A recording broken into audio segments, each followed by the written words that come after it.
What is happening, YouTube family, and welcome back to another episode.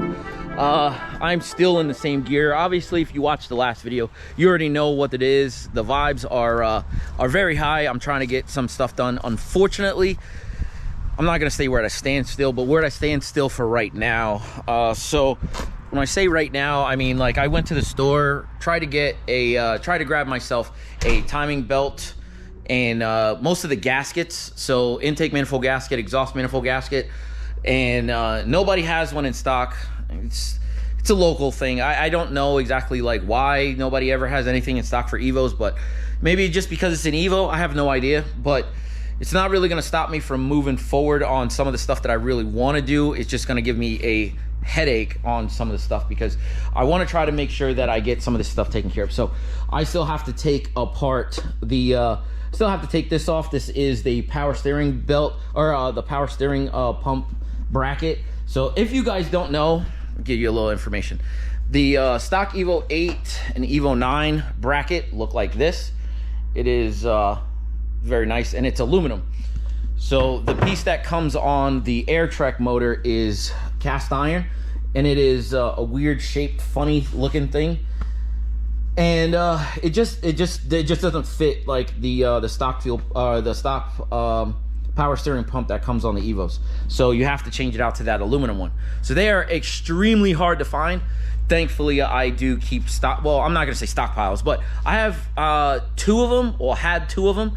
So I usually keep them rotating through the inventory just to make sure I do not run into an issue where I need something and it's just sitting there. So I need to change that out. While I'm in there, I'm going to change out, well, I don't really need to mess around with the water pump, because the water pump, I don't know what, like, I try not to mess with water pumps if they don't look bad on Evos, because the inside of these are metal. They're metal impellers, so they don't really go bad that often. So like the only thing that you really need to worry about is the bearing that's in there, and I don't hear anything that's crazy here. I don't hear anything that's crazy, so I don't need to really worry about that. So I'm not going to really be changing that out. I will be changing out this cover. That's pretty obvious. It looks like ass. I'm going to take the timing belt off today in this video, and I'm trying to swap out these cams. Even though I don't have the timing belt, I can do all of the cams, and I don't have to really worry about that. With that said, this will get changed out because the other one that I have actually has the cam sensor and everything like that on it already, so I can do that. All the rest of this stuff behind here I won't really be able to do anything with, because the intake manifold that I have is up there inside the car, so I won't be able to do that. But I can take apart all these other little small things.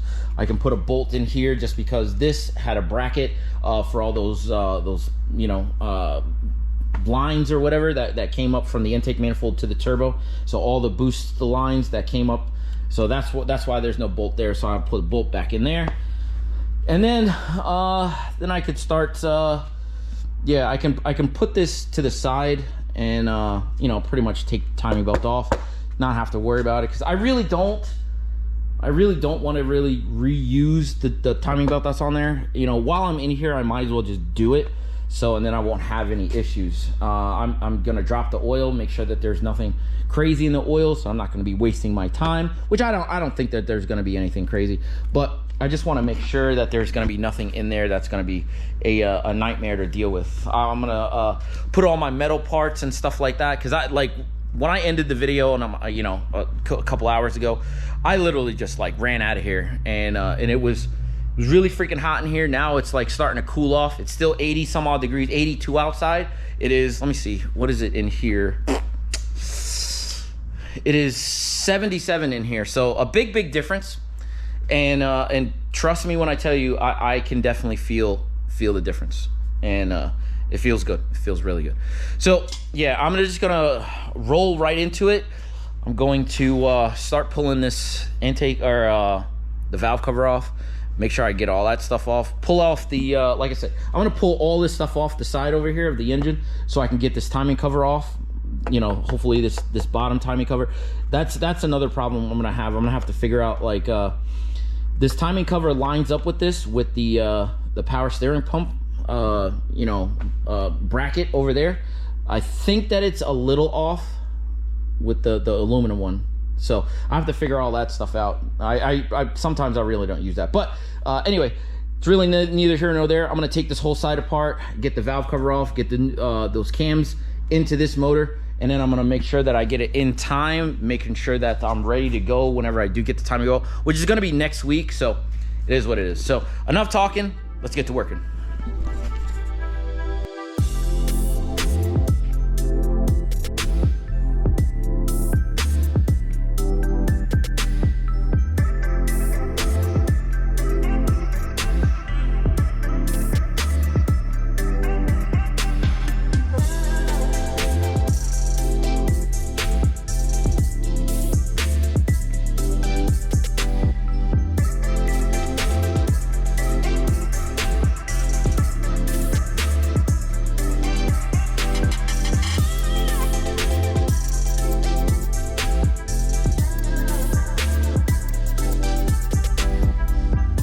Let me show you something. This is pretty dope.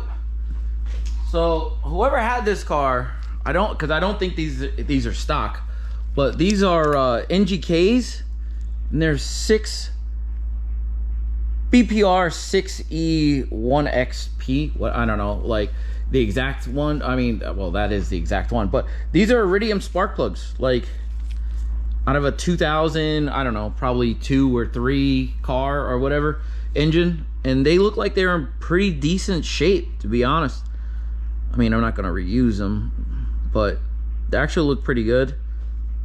Probably gapped at like 50 thousandths or something like that. So yeah, that gap is crazy. Look at it, that's crazy.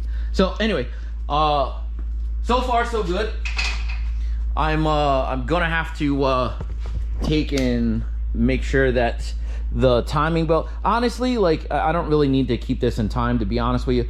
I just need to pull the valve cover off, which that's what I'm going to be doing next.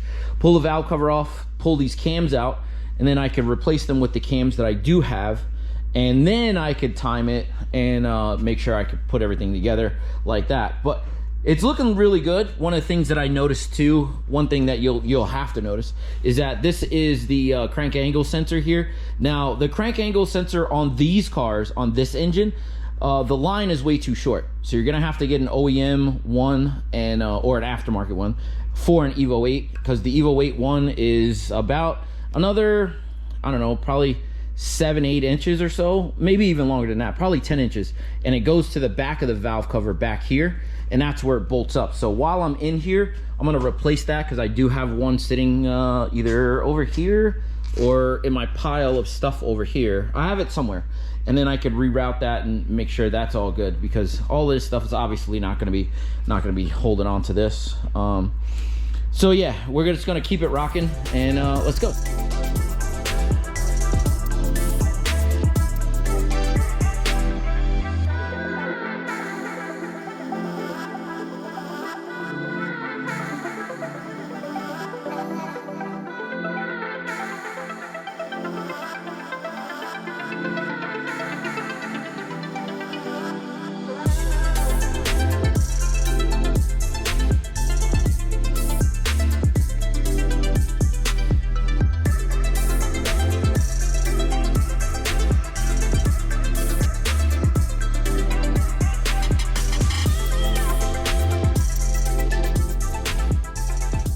Alright, so I'll tell you what, this thing does not look bad for its age. It actually looks really good, really good. So I'm pretty happy about it. No scoring on the cam journals at all, anything that I have noticed anyway. So yeah, this engine is pretty healthy. You can definitely tell nobody's been in here. There's no upgraded studs or anything like that, which I will not be doing, because I really don't want to, even though I have upgraded studs, I really don't want to put them in here. I have a set of L19s that I have in this thing, and I really don't want to put it in this car, because yeah, it's just gonna stay stock for the most part. If they, like if I plan on doing something that's super crazy, then maybe. But yeah, I think if this thing makes 400 horsepower or 350 to 400, like I'll be pretty happy with it. I'll be pretty stoked. But for right now, it's really not going to see that. I think it's more going to be in the 320, 330 range, which would still be a fun, super fun street car for the way it is, because it doesn't really need to be crazy. But if you guys don't remember, Sapphire is only on a rebuilt Evo 9 turbo, so it's not anything crazy. I do have an FP green, and I do have this manifold, which I don't know exactly what kind of manifold. It actually says, shit, what kind of, I think it says Mines. Maybe it says Mize, I don't know. But it looks like a pretty good manifold.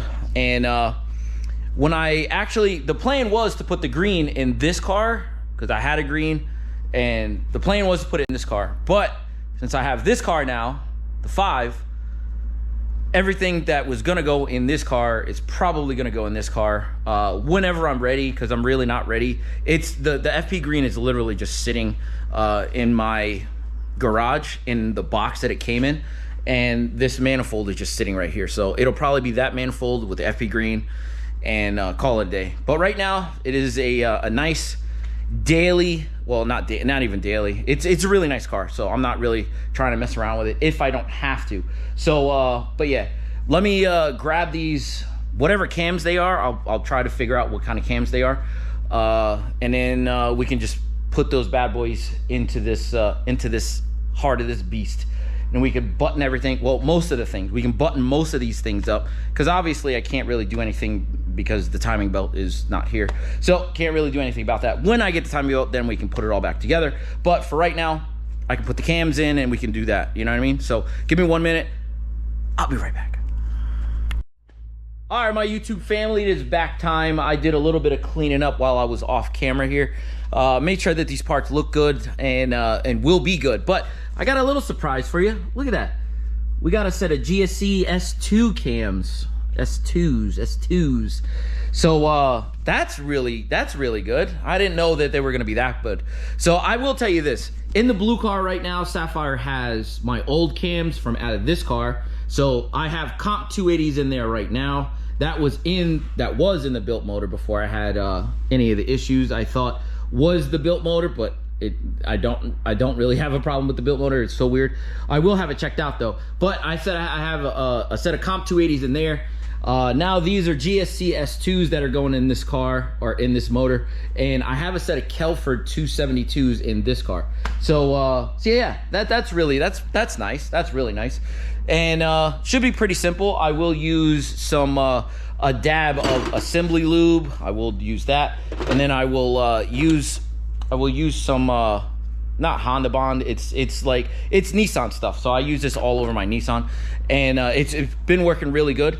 So I use those around the cam covers, around the edges here, and around the back part here where the cam angle sensor is. So that should be pretty simple. And then I looked up the torque on these. It's plus or minus 14 foot-pounds.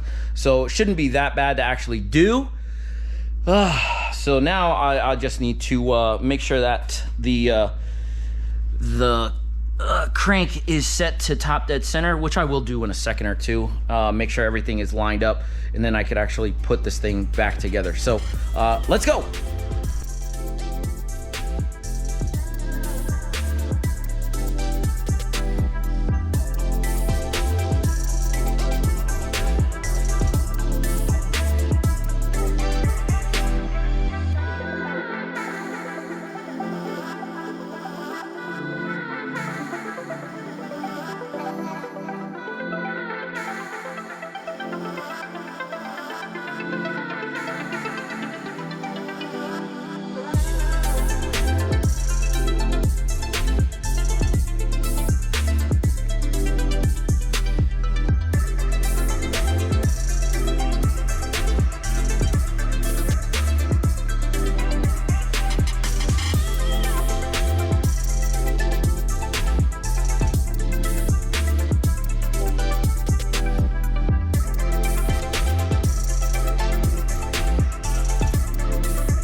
All right, well, okay, that wasn't that bad.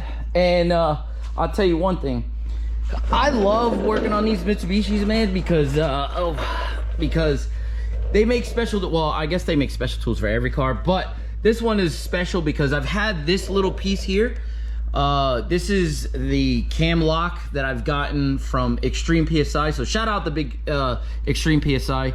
I've been ordering stuff from them, special stuff, for a long time, and this is no different. I used to have one of the what do you want to call that, timing belt tools that stuck through here and pushed the timing belt tensioner down, but yeah, I haven't, you know, mine bent a long time ago, so haven't really been using it, but it is what it is. I actually still really enjoy using, well, this thing is really good. So you line up all the timing marks here, and you make sure that the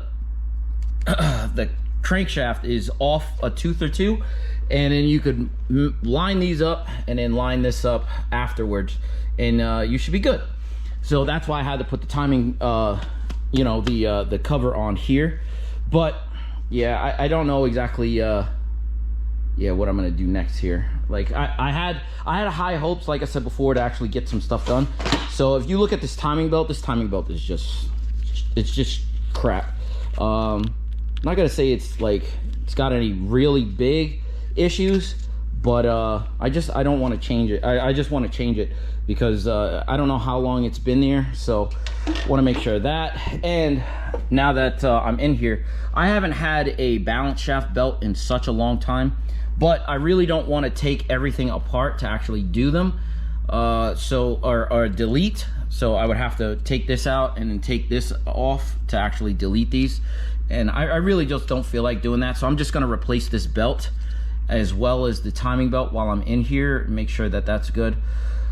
But yeah, that's really all I kind of wanted to do today, because it's not getting super late. It's almost like 7 o'clock right now, so not crazy. But I think what I'm going to do off camera here is change this sensor, well, at least get the sensor off, and make sure I can get that out of the way. Drop the oil, make sure that there's no bad oil in here, like I said before, and start making my way downtown to make sure that I can get all the fluids out of there and actually get this bad boy out, because that is going to be the next thing. So like I said before, it's probably going to be a massive, well, I'm not going to say a massive undertaking because I've done it many times before, but I'm not going to take out just the engine. See, I don't want to say that and then I just don't do it. What I might just do is pull the engine and trans together, like I have done many times before. Pull the intake manifold off and just do it like that. That's what I might just do, but I'm like 50-50 on it so far. I don't know exactly what I'm gonna do, what's gonna be easiest for me in my game so far, but these things aren't that bad to, I'm not gonna say pull, because it's not really, I'm not gonna pull the engine, it's just gonna come out the bottom. But I have done it several times, as you guys have known, as you guys have seen on this channel. I've done it many times, and like I said before, I don't know exactly what I'm gonna do with it yet, but I'm gonna take the night and I'm gonna think about it, and I'm gonna do what I need to do afterwards. But I'm gonna keep the engine. I'm gonna keep this engine, you know, boarded up. Well, not boarded up. The valve cover on, so I don't get anything inside. But good stuff today. Good stuff today. We're making headway and getting this engine ready to go into this car, and so all we need is maybe another week or so, because I do have to work a couple days out of this week and get some stuff done. So hopefully by next week we'll get way more progress done. I'll have this out, everything swapped over, timing belt on. I'll have the clutch, flywheel and such like that out of that car into this, and swap over everything. I'm probably gonna keep that thing on the bench, or some I don't know, I'll probably put it somewhere, probably put it on this engine stand here and put it in the corner, and then I'll figure out what to do afterwards, because I might just take it down to my my tuner builds motors, so I might just have him look at it, give me his honest thoughts on what we can do about it. But it is like I said before, it is a really good rotating assembly that's in there, but I just don't think that the pistons match the bores on that. That's why it's smoking like it is. So anyway, Enough of me rambling. I'm going to finish up my night here, and I'll see you guys in the next video. So catch me then. All right, deuces.